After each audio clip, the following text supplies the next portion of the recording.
Translating Mayisms, Part 3.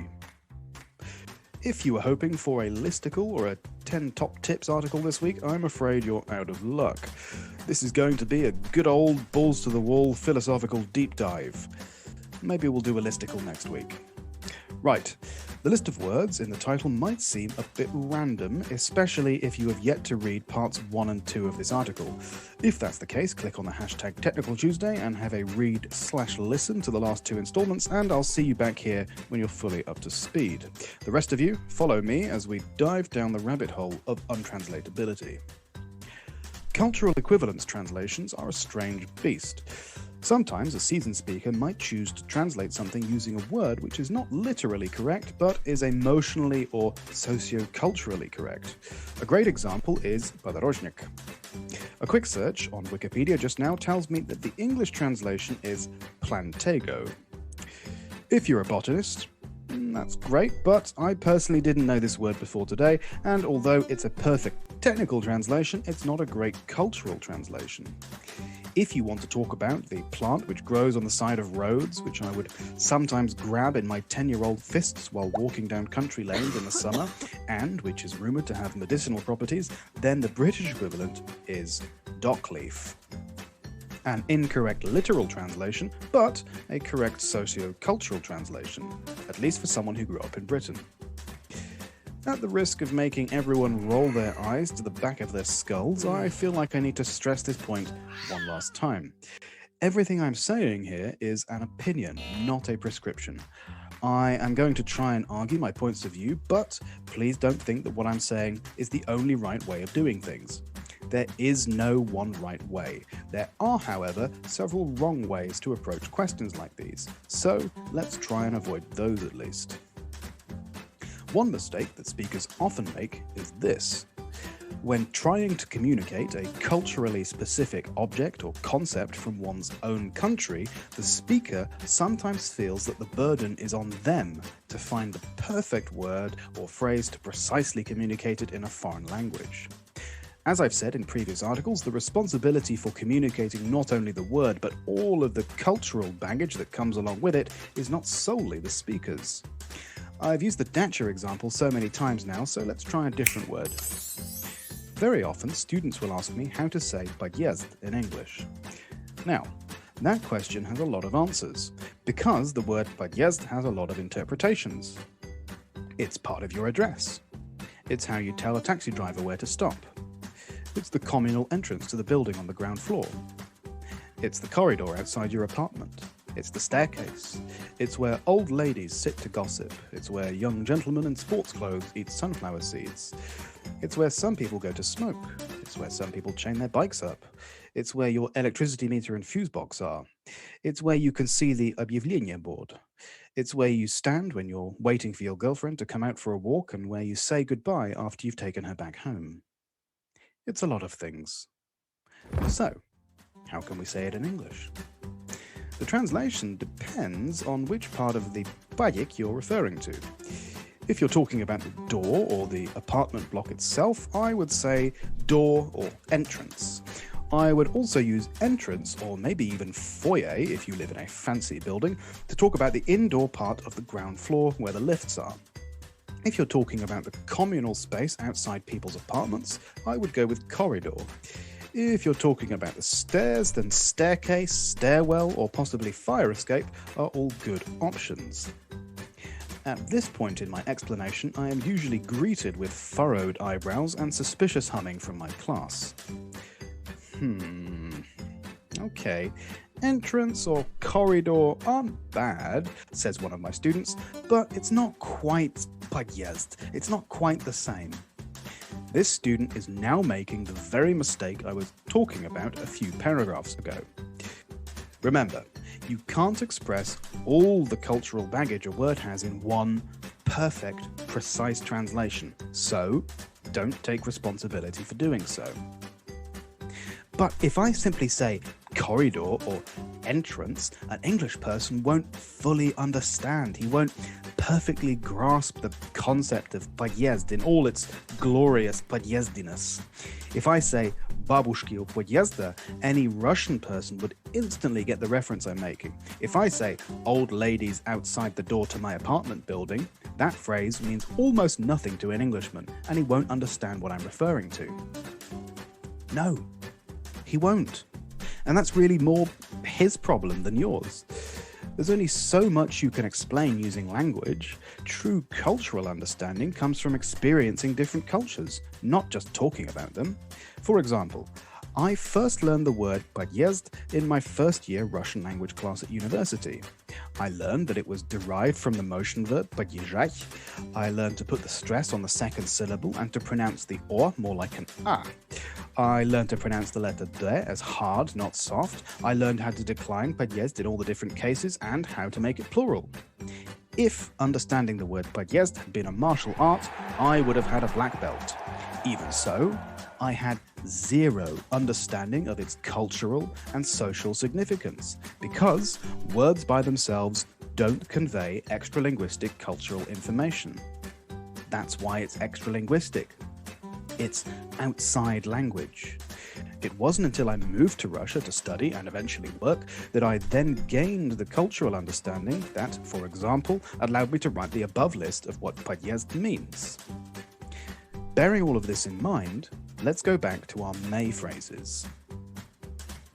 How to say шашлыки then? If we're talking about the dish itself, I think there's very little argument. Shashliks. I really think it's a waste of time messing around with kebab or shish kebab or whatever, unless you're trying to explain what a shashlik is, in which case say it's kind of like a shish kebab. I've seen shashliks on menus in British restaurants. Not very often, granted, so I think it's a perfectly reasonable idea to not translate it. I mean, the Russians didn't translate it either. There are tons of imported dishes which don't have Russian names. Lagman, chakakibili and ichpachmak being some of the tastiest examples among them. So, it's common practice not to translate the names of imported dishes. Okay, but the word шашлыки isn't simply a dish. It's a social event, a family gathering, a trip out of town. This is where the word barbecue comes in handy.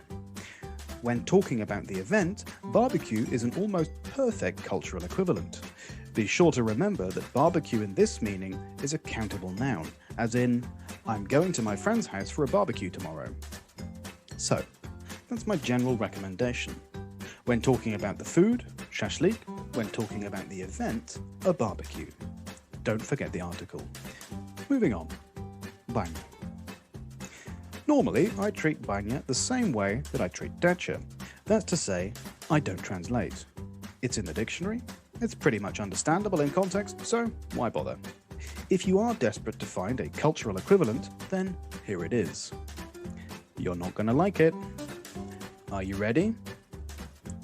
Sauna. But yes, I know. A Russian banha and a Finnish sauna are two different things. I've been told several times. But they're pretty close. Sure, they're not the same thing exactly, but I think sauna is a pretty good analogous translation. Whenever I have asked people about the differences between a Russian and a Finnish sauna, the most I've heard is about different temperatures and different levels of moisture in the air. I've got to be honest, it doesn't sound super different. Okay, they're a little bit different, but not like a Turkish sauna is different.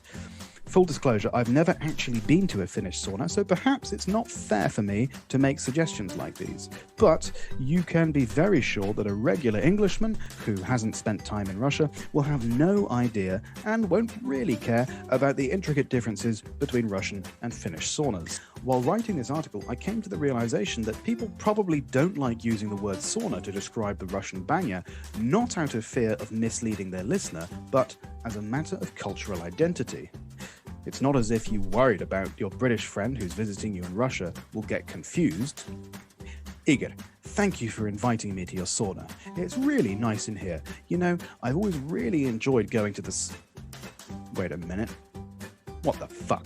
You told me we were going to a sauna, but this Russian banya is nothing like a sauna. The temperature and humidity conditions in here are slightly different from what I was expecting. Let me out.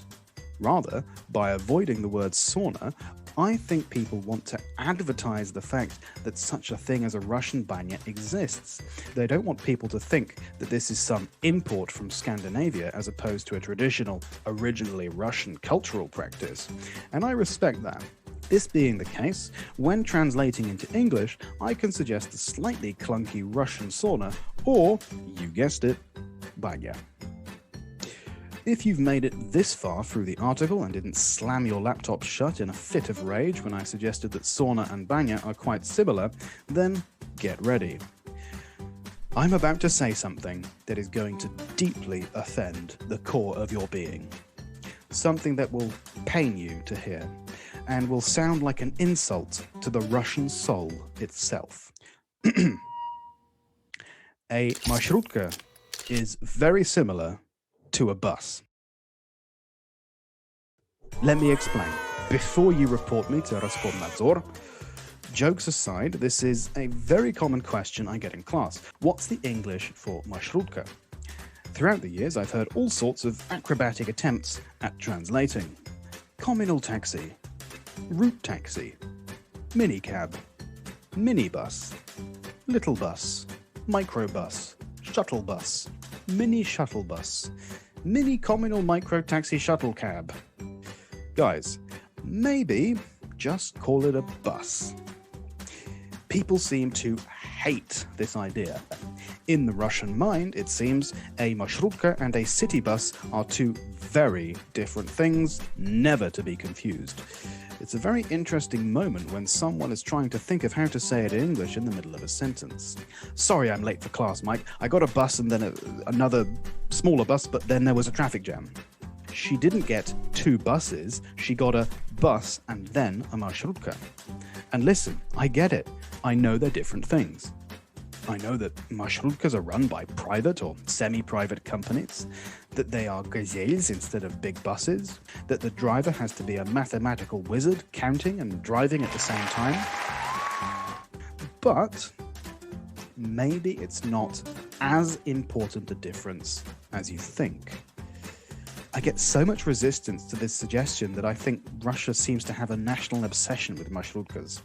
There must be an article about this somewhere in the Russian constitution. All citizens of the Russian Federation must ensure that other countries do not confuse buses and marshrukas. Because, like I say, people really, really hate the idea of not differentiating between the two. I've got to tell you a secret though. I don't think many other countries outside the former Soviet Union really understand or care about this difference. Where you see a bus and a marshrutka, a foreigner pretty much sees two buses, one slightly smaller than the other. So, the next time you leave your podъезд to get a marshrutka to your dacha for some shashliks and banya, you'll know how to say it in English.